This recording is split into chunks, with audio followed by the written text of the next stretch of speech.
Usually, when we talk about a medical diagnosis, there's this expectation of like almost mechanical precision. You know, you break your arm, the X-ray captures that jagged white line, and the physician just points to the film and says, well, there it is. Right, it's very binary, broken or not broken. Exactly. We really crave that kind of certainty. We want disease to be visible and neatly categorized.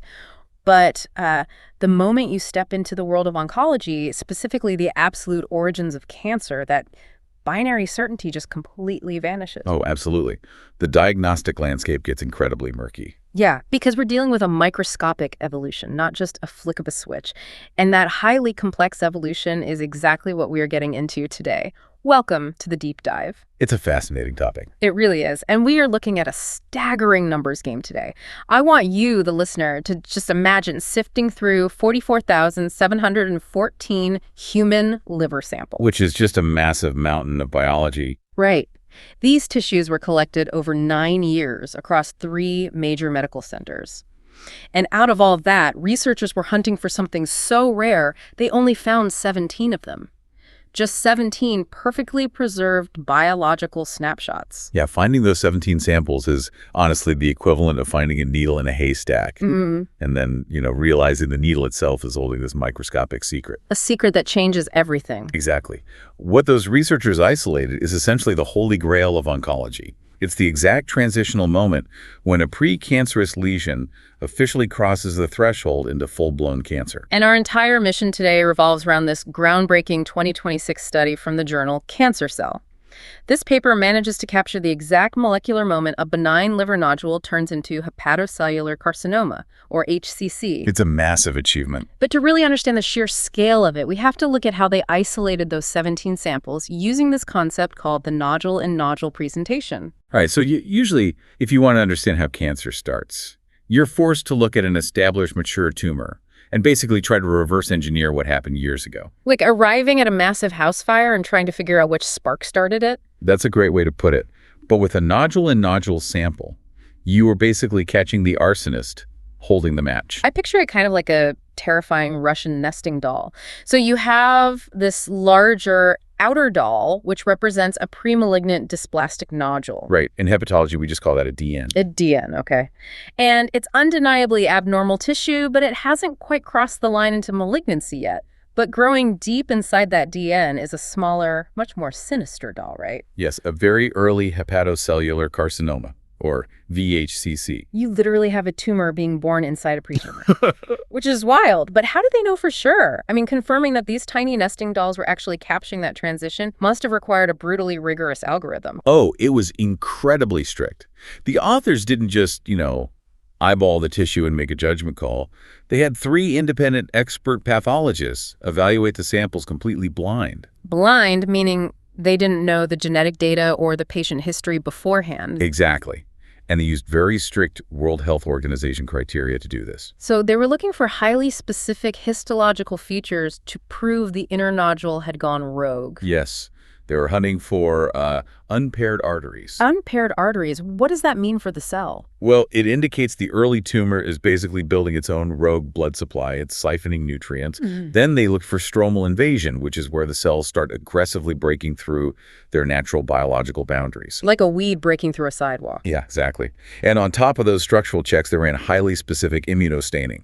They flooded the tissue, looking for 3 specific protein markers, GPC3, HSP70, and GS. And what do those markers tell us? They're essentially stress indicators that show the cell is acting abnormally. Only if a sample tested positive for at least 2 of those markers did it pass the WHO criteria, definitively confirming that this was a very early cancer waking up inside the nodule. Wow. Okay, so that level of verification is just incredible. So now we have these 17 ultra-rare, perfectly verified nesting dolls. The signpost for where we're going next is clear. We need to dissect the genetic triggers, uncover the shocking twist about the immune system, and reveal the 2 distinctive paths a tumor takes to be born. Let's get into it. So the question becomes, what genetically distinguishes the nodules that give birth to a cancer from the ones that just stay benign. The data points to a massive first player in this transition, TERT, or telomerase reverse transcriptase. Yeah, the genomic sequencing data draws a really sharp line here. When they analyzed the DNA of the outer Russian nesting dolls, the cancer-prone dysplastic nodules that did develop a tumor inside them, a staggering 82% had TERT alterations. 82%? Yes.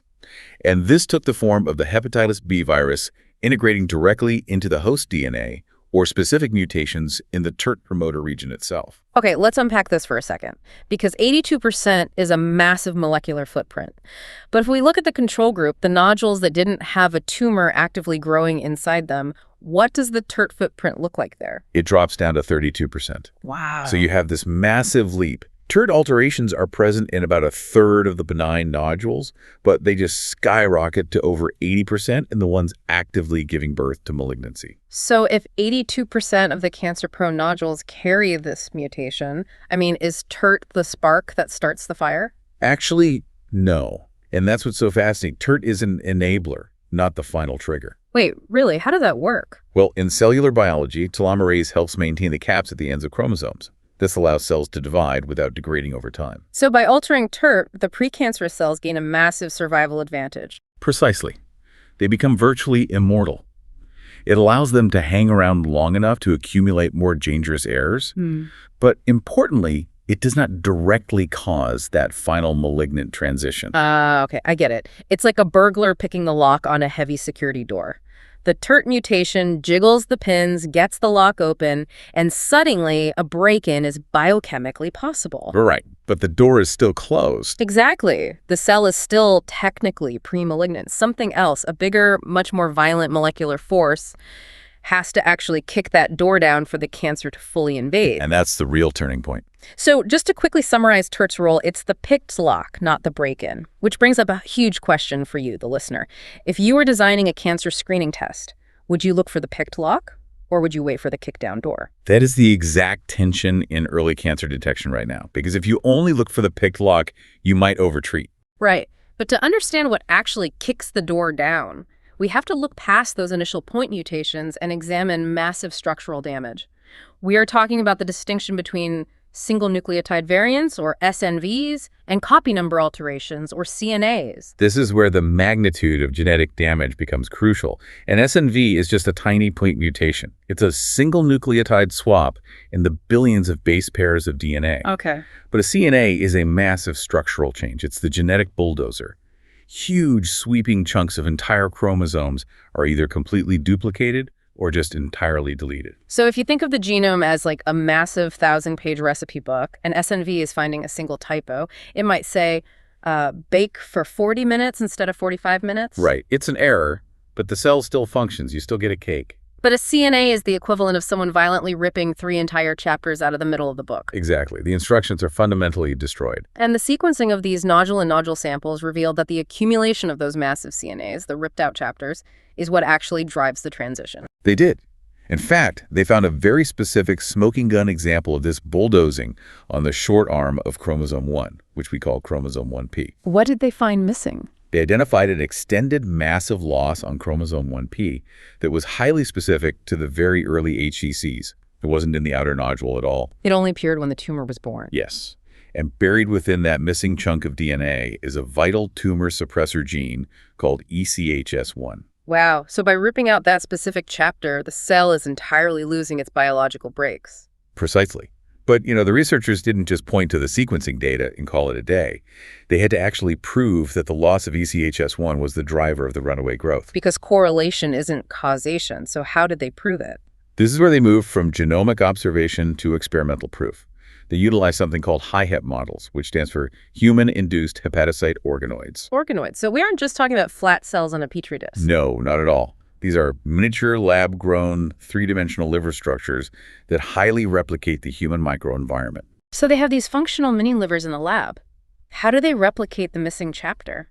They deliberately knock down the expression of the ECHS1 gene in these organoids, artificially recreating that exact copy number alteration they saw in the patient samples. And what happened? The result was instantaneous and aggressive.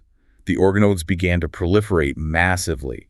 It provided direct, irrefutable evidence that the loss of ECHS1 acts as a primary driver. It pushes the cell over the edge into overt malignancy. Exactly. Okay, let's pause for a quick 5-minute recap to lock this in. We've covered a lot of ground. Number one, nodule and nodule samples are these ultra-rare biological snapshots of cancer being born. Right.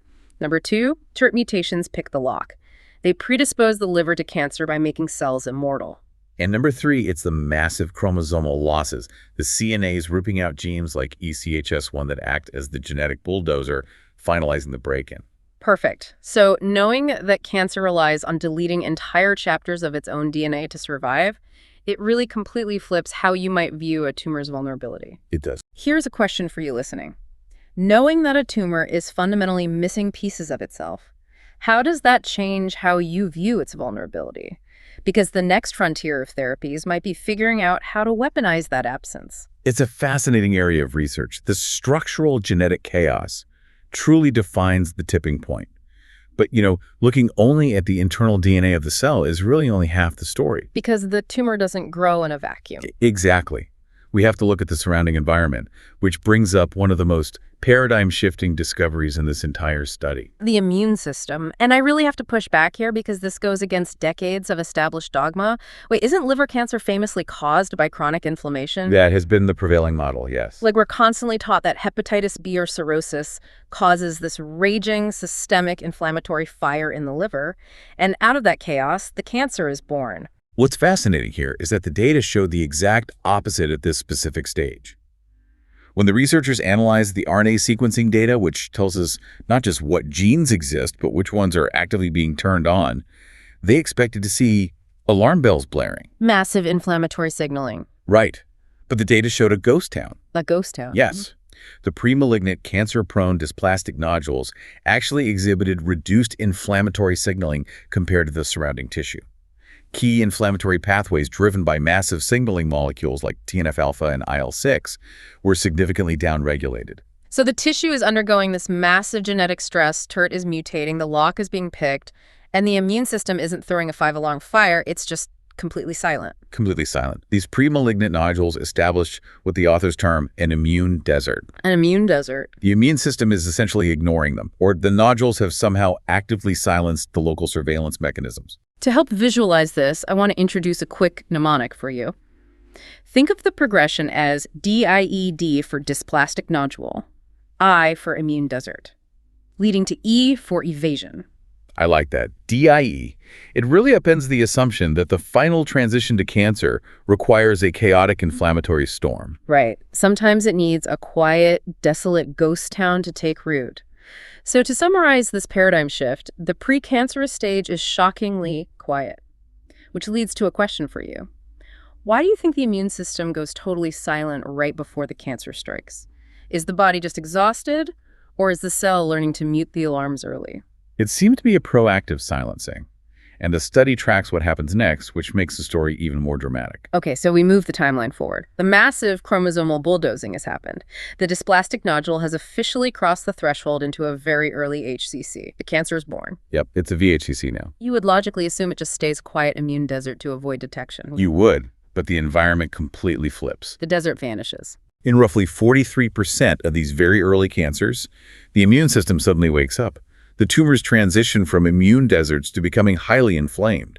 They are suddenly flooded with T cells and dendritic cells. So the cavalry finally recognizes the threat and rushes in. The cavalry absolutely rushes in, but, and this is the dark twist, it is a sophisticated trap. A trap. The cancer has anticipated the immune response and immediately deploys a highly complex immune evasion protocol. How does a microscopic, newly born tumor set a trap for the body's most lethal cellular assassins? It utilizes this incredible alphabet soup of biochemical suppression. The researchers discovered that these newly inflamed early tumors instantly upregulate immune checkpoints. Like what? Specifically proteins like PD-1 and PD-L1. Okay, so that's like giving the tumor a fake ID so the immune cells don't recognize it as an enemy. Exactly.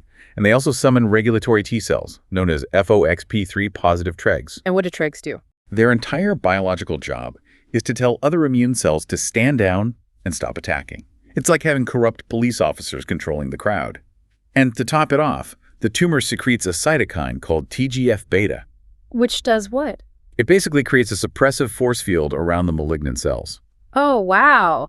So the CD8 positive killer T cells rush into the tumor, but they are immediately blindfolded by the PD-L1, handcuffed by the TREGs, and put to sleep by the TGF-beta force field. That's a perfect analogy. And the researchers didn't just infer this from a spreadsheet of bulk RNA data.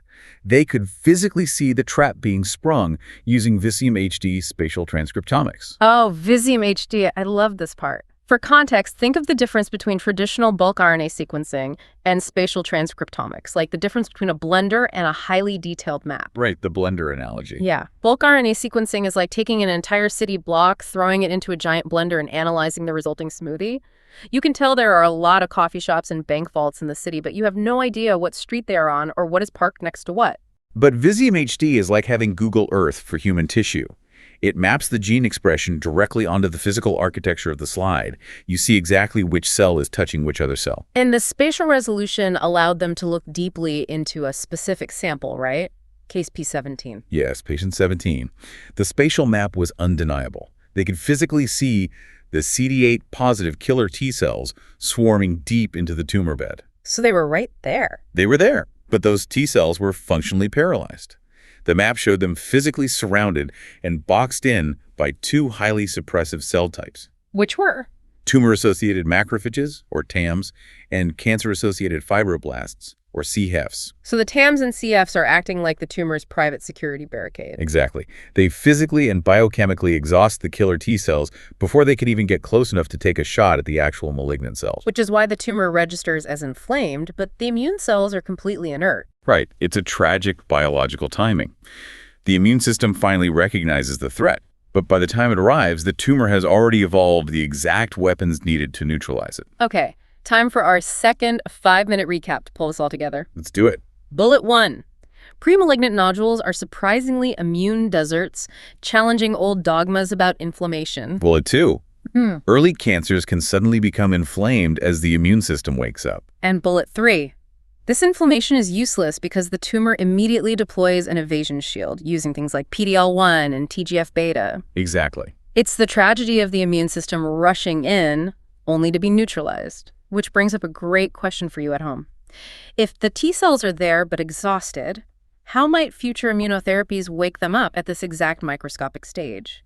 Because we don't need to recruit new cells, we just need to break the handcuffs. That is the exact promise of early-stage immunotherapy. But to deploy those therapies effectively, we have to recognize that not all liver cancers take this precise evolutionary path. Right, biology is never perfectly neat. No, it's not. The researchers synthesized all this genomic, spatial, and transcriptomic data to propose a grand unified theory of early liver cancer. And they divided it into 2 major evolutionary scenarios. Let's lay out those 2 distinct pathways. Okay, so if we connect this to the bigger picture, scenario 1 is defined as CNA dominant progression. The genetic bulldozer pathway. Yes. In this scenario, the tumor relies almost entirely on pure genetic chaos. It exhibits extremely high chromosomal instability, tearing massive chunks out of its own genome to cut the brakes on growth. But crucially, the environment stays an immune desert, right? Right. The immune system never wakes up, so the tumor doesn't need to waste energy building complex evasion shields. It just mutates wildly in the dark. And what about scenario 2? Scenario 2 is the inflamed progression with immune evasion pathway. Here, there's actually far less chromosomal bulldozing. The tumor keeps its genome relatively intact. So what's its weapon? Deception. It wakes up the immune system, but immediately hijacks it with PD-L1, TREGs, and TGF-beta. It survives through sophisticated immune suppression rather than brute force genetic mutation. So it's literally the biological choice between a brute force battering ram and a slick, high-tech hacking infiltration. That's a great way to put it. And you can easily see why modern medicine struggles so much, you know? You cannot treat a genetic bulldozer with the exact same drugs you use to treat an immune hacker. But out of those 17 ultra-rare nesting dolls we started with, did every single one fit neatly into scenario 1 or scenario 2? They did not. Yeah. And the outliers are what make the future of this research so vital. Let's talk about patient 12 and patient 18. Right. In key 12, the early cancer didn't exhibit massive chromosomal bulldozing, nor did it have an inflamed immune microenvironment. It was a complete anomaly. So how did it become cancer? The only major driver they found was a single-point mutation, an SNV, in a highly specific gene called ACVR2A. Just one tiny molecular typo was enough to push that specific patient's nodule into full-blown cancer. Yes. And in patient 18, they found an absence of massive genetic changes and an absence of immune evasion. It defied both primary scenarios entirely. Wow. It's a crucial, humbling finding because it proves that alternative undiscovered pathways to cancer still exist. Yeah. We have finally mapped the two major molecular highways, but the topography of cancer is vast. So to summarize our scenarios, cancer generally picks one of two weapons: genetic bulldozing or immune trickery. Which leaves me with a question for you. Which scenario do you think is harder for modern medicine to treat? The chaotic genetic bulldozer or the deceptive immune hacker? That's the million-dollar question in oncology right now. It really is. We've completely redefined the origin story of liver cancer today. We started with over 44,000 tissue samples, narrowed it down to 17 microscopic battlefields, and fundamentally moved away from the old dogma of a sudden mutation in a raging fire of inflammation. It's incredible to see it all laid out. Yeah. Instead, we see this highly calculated evolution. TERT picking the lock, the immune system going quiet, massive chromosomes being bulldozed, and finally a masterclass in immune evasion. But before we sign off, you mentioned there is one final, deeply provocative theory buried in the discussion section of this study regarding those exact outliers. Yes. The researchers proposed a concept to explain the cancers that don't fit the standard models. They call it hepatocyte reprogramming. Reprogramming, like changing the software. Essentially, yes. Yeah. The theory suggests that under intense cellular stress, some liver cells aren't just accumulating DNA damage or tricking the immune system. Instead, they are functionally reverting back in time. Back in time, like Benjamin Button. Kind of. They are shedding their highly specialized identity as adult liver cells and reprogramming their own machinery back into a primitive stem cell-like state just to ensure their survival. Wait, so the cell is essentially forgetting what it is supposed to be. Exactly. The malignancy in those cases isn't just an aggressive invasion. It's a fundamental unlearning of the cell's own biological identity. Which brings us right back to our opening thought about the murky waters of oncology. If cancer is, at least partly, a disease of our own cells, literally forgetting their specialized purpose and regressing to a primitive state just to survive a hostile environment, are we truly fighting a mutant alien invader, or are we just fighting a deeply confused, disparate piece of ourselves? It's a profound way to look at it. Thank you for taking this deep dive with us today. Keep questioning the dogmas of science, and we'll see you next time.